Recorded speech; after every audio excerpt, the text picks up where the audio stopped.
A lot of the guidance is under the assumption that somewhere between 2030 and 2035, bad things will happen.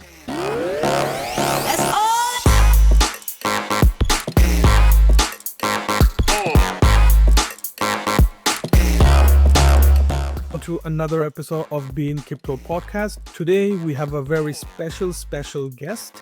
We have Michael Osborne from IBM. Michael's the CTO of the IBM's quantum safe operations.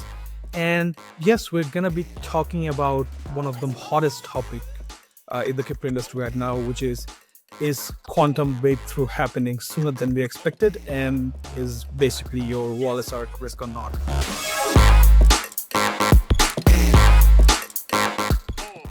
So, Michael, welcome. Welcome to the podcast. We really appreciate you taking the time to talk to us today. Thank you very much for the invitation, and I look forward to the session. So, Michael, let's get right into it. So, we've been hearing a lot about IBM stalling. It's your next big, quantum breakthrough project that we're working on. And if I'm not wrong, the roadmap suggests you're achieving kind of operational efficiency by 2029 for logical qubits. Yes, that's the target. Yes. So how, out of the kind of the crypto question that people often ask is, when will a quantum computer actually be able to break Bitcoin?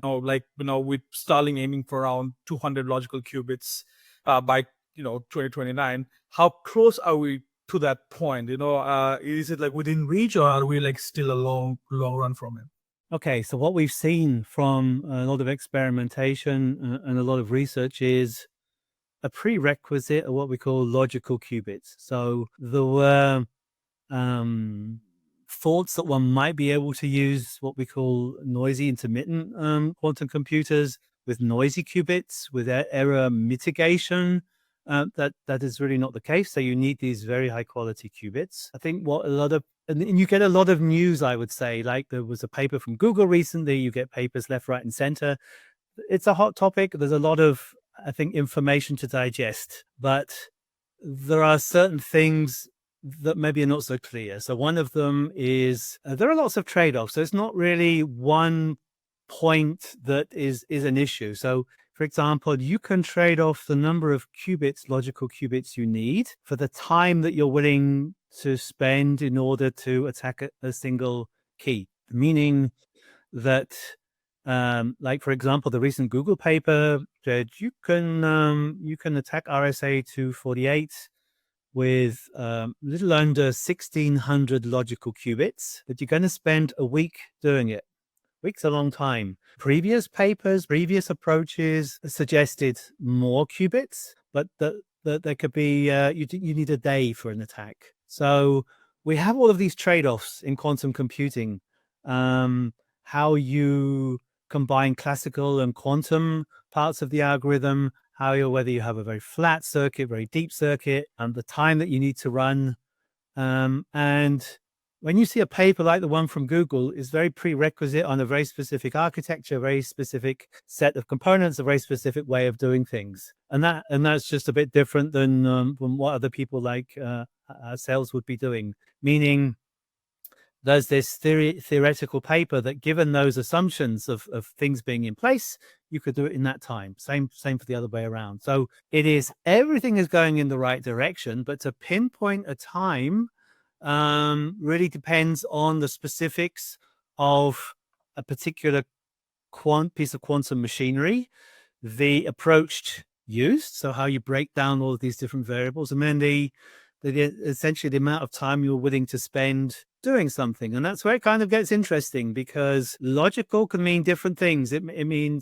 Logical for an hour is a very different problem than logical for a week, if you see what I mean. So all I'm trying to say in a very long-winded way is that, yeah, we're certainly getting closer, but there's a lot of parameters, so it's very difficult to give an explicit time when something like this will happen. Yeah, I think that's kind of the thing, that we're definitely getting closer, but we still can't. There's no specific time period that we can put into it, right? The other dimension is that there are many different ways to attack like a distributed ledger or a blockchain system. So one thing that an attacker might want to do is break into a wallet, and if that wallet is hosted or it's a cold wallet, so depending on the technology you use, it's going to be more or less difficult for an attacker to actually get what he needs to do something. There are things like if some so that the target of such an attack would be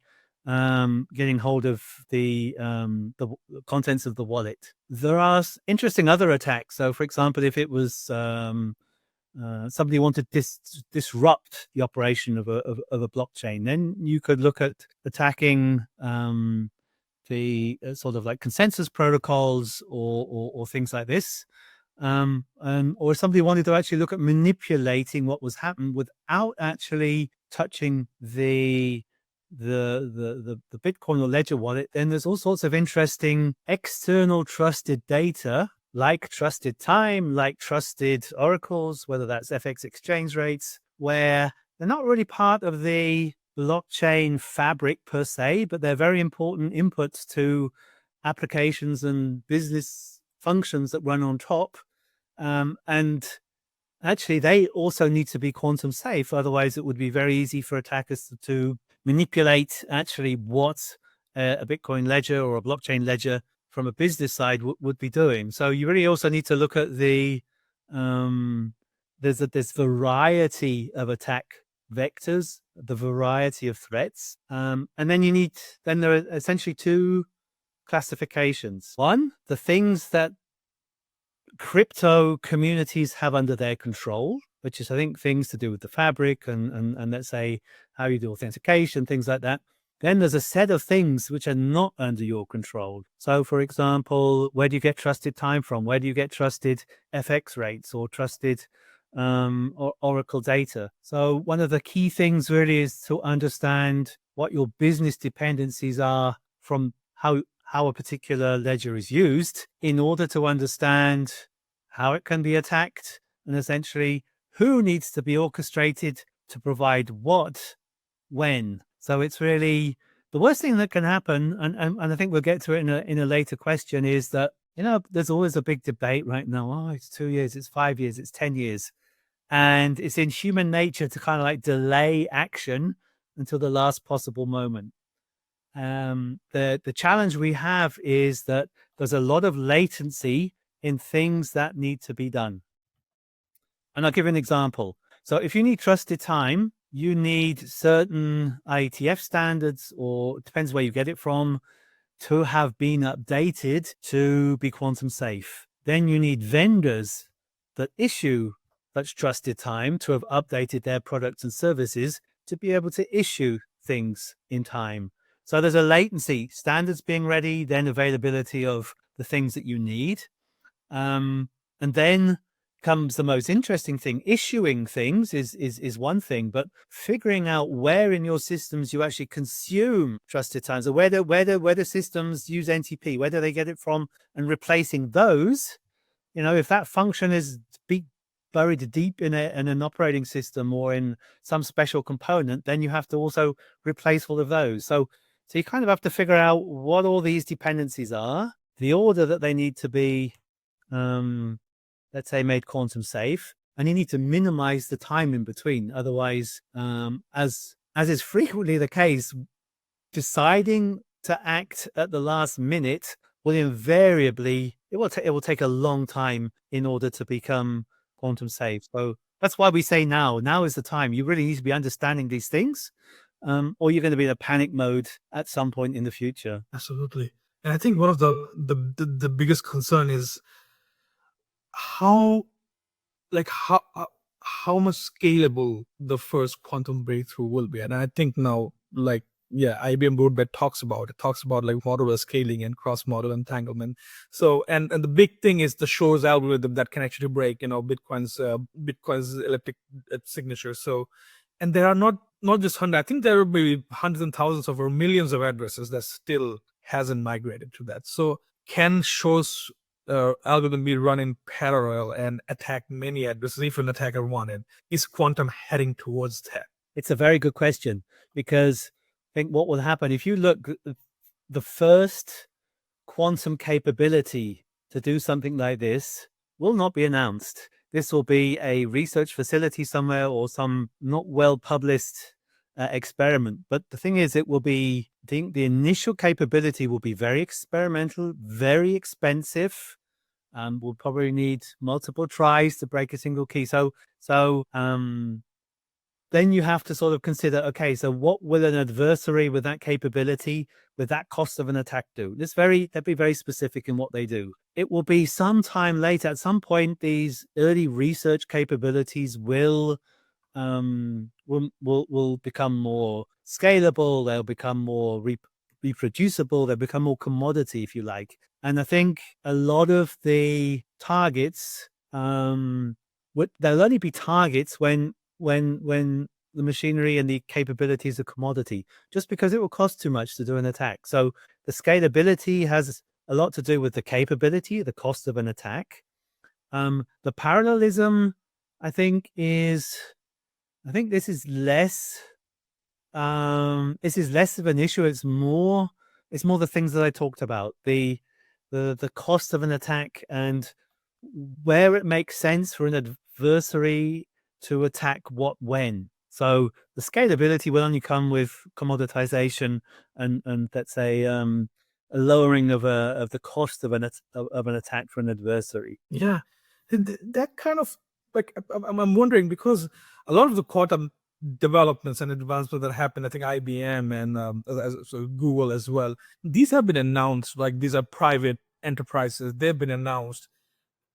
Do you think, like, as an expert in this field, that could there be, like, nation states potentially, trying to get quantum breakthrough that we don't even know about? Like, they're at a state we don't even know. Is that even possible? Or like, it is what we see as it is? Yeah, I can't answer that question because it's a known unknown. Yeah. But what I can do is draw parallels with the cryptographic aspect, that there are certain capabilities which have not been publicly known until much later. So I think it would be reasonable to assume and sensible to assume that certain capabilities will be available before they're announced. And therefore, if you have a particularly high value target, and I can't think of many more high value targets like some of those early Bitcoin wallet addresses, then they would be obvious candidates for evaluating capability of these early machines.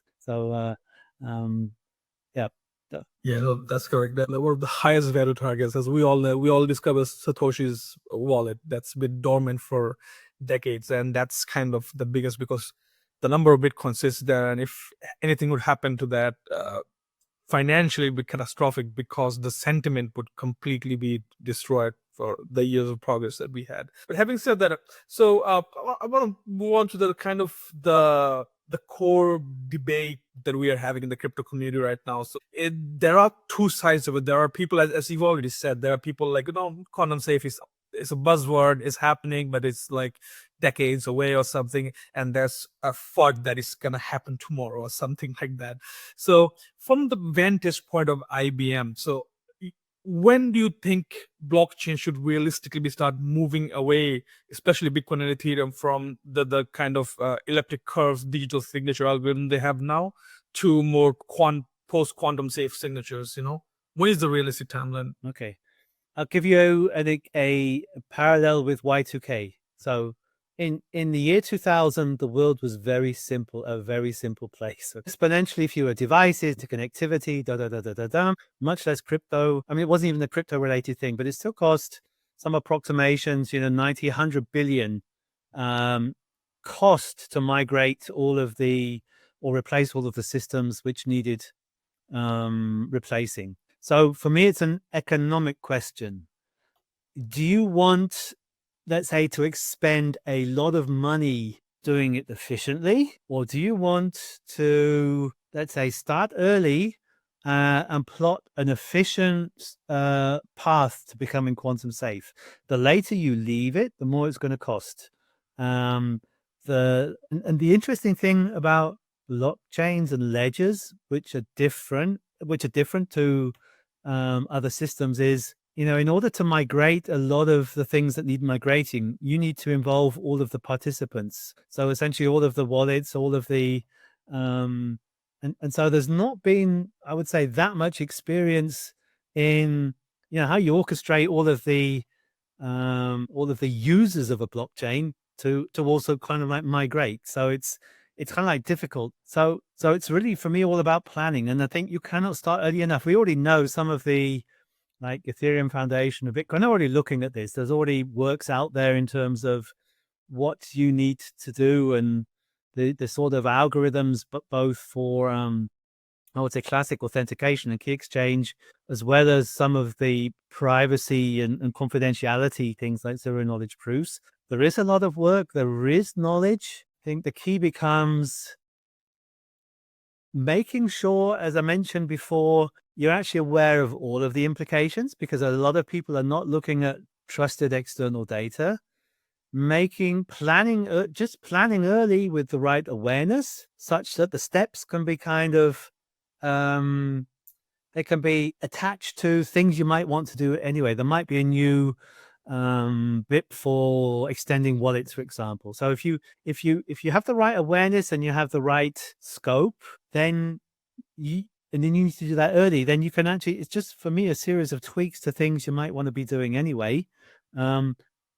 Okay, for some blockchains, the update is far more. It's not incremental.